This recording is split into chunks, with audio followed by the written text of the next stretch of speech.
नमस्कार दोस्तों, थार अकेडमी के यूट्यूब चैनल पर आप सभी का स्वागत है। आज हम देखेंगे जो भारत ने हाइपरसोनिक मिसाइल का परीक्षण किया है और इस मिसाइल के सफल परीक्षण से सामरिक क्षेत्र में बड़ी उपलब्धि हासिल हुई है जो देश की सुरक्षा और रक्षा को उन्नत करेगा। इसी के साथ भारत हाइपर मिसाइल क्षमताओं को हासिल करने वाले उन चुनिंदा देशों के समूह में यानी हाइपर मिसाइल क्लब में शामिल हो गया है, जिसमें पहले से अमेरिका, रूस और चीन के पास ये तकनीक थी। चौथा देश भारत बन चुका है इस तकनीक को हासिल करने वाला। भारत ने ये परीक्षण DRDO जो रक्षा अनुसंधान एवं विकास संगठन है, इसके द्वारा निर्मित ओडिशा के पूर्वी तट पर जो APJ अब्दुल कलाम द्वीप है वहाँ पर परीक्षण किया। ये हाइपर मिसाइल है, इसकी रेंज है 1500 किलोमीटर। ये तकनीक अब तक अमेरिका, रूस, चीन के पास थी। चौथा देश भारत बन चुका है ये हासिल करने वाला। और इसमें आगे हम देखें तो इसका निर्माण जो किया गया है वो हैदराबाद स्थित APJ Abdul Kalam missile complex की प्रयोगशाला के साथ DRDO की अन्य प्रयोगशालाएं और उद्योग भागीदारों ने मिलकर इसका निर्माण किया है। हाइपरसोनिक मिसाइल होती क्या है वो अपन देखते हैं। जो हाइपर मिसाइल होती है, जैसे कि हाइपर मिसाइल को मापने की है मैक होता है। मैक में मापा जाता है स्पीड को। मैक का मतलब होता है ध्वनि की आवाज़, ध्वनि की गति से उड़ान होती है, उसे मैक कहते हैं। जितना 1 मैक तक और 5 मैक तक, और ऐसे मान लो आप यहाँ 1 मैक तक जो उड़ान होती है, मैक होती है, उसे कहते हैं सबसोनिक। और जो 1 से 5 होती है उसे सुपरसोनिक कहते हैं, और 5 से अधिक होती है इसे हाइपरसोनिक कहते हैं। ये इसके आधार पर जो मिसाइलों का वर्गीकरण या मिसाइलों का प्रकार होता है, सबसोनिक, एक बीच के आ जाती है, सुपरसोनिक के बीच की।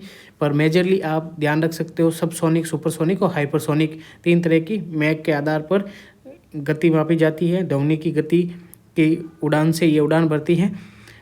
इसमें ये हाइपरसोनिक 5 मैक की इसकी गति है।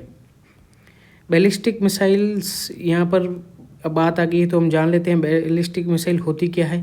बैलिस्टिक मिसाइल होती है जो दोस्तों जो वायुमंडल में पृथ्वी से जाकर वायुमंडल में प्रवेश करती है, वायुमंडल से फिर वापस होती हुई ये पृथ्वी पर आती है। इसके दौरान इसमें कोई इसका खुद का ईंधन या इंजन नहीं होता है। ये गुरुत्वाकर्षण और कोरियोस बल होता है, उस पर निर्भर करती है। उस पथ के में ये ऐसे चल के टारगेट को वार करती है। ये वायुमंडल पृथ्वी से होते वायुमंडल में, पुनः वायुमंडल से आती है। ये लंबी दूरी की होती है, लॉन्ग रेंज होती है, 300 से 12,000 किलोमीटर तक होती है। जैसे हमारी पृथ्वी है, धनुष है, ये मिसाइल क्रूज मिसाइल होती है जो सीधे टारगेट को भेजती है।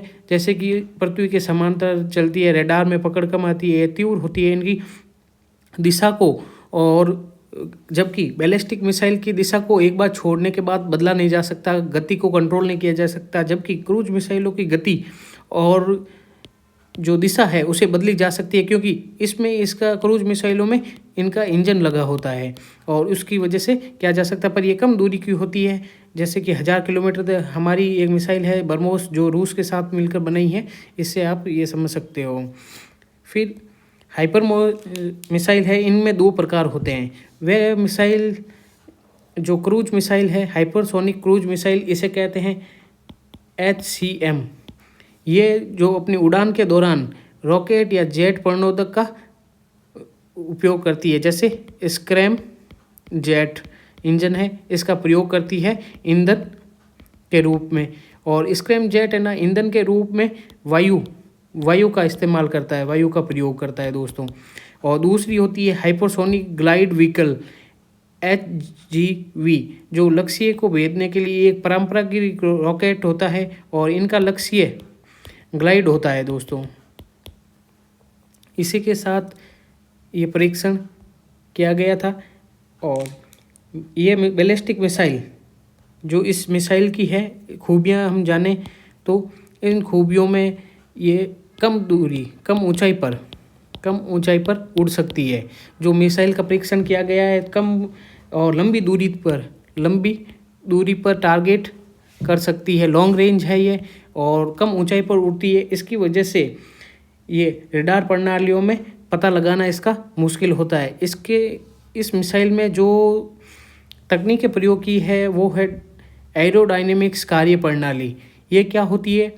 ये एरोडायनेमिक्स जो मिसाइल की गति होती है उसको नियंत्रण और स्थिरता प्रदान करने को बनाए रखती है, इसके लिए प्रयोग किया जाता है। और प्रणोदक का उपयोग स्क्रैमजेट इंजन का प्रयोग किया गया है, जो मिसाइल को गति, प्रज्वलन और निरंतर दहन के लिए प्रयोग लिया जाता है। स्क्रैमजेट इंजन अपने ईंधन के दहन के लिए वायु को संपीड़ित करता है। मैंने ईंधन के रूप में क्या यूज करता है? वायु को काम लेता है ये स्क्रैमजेट इंजन।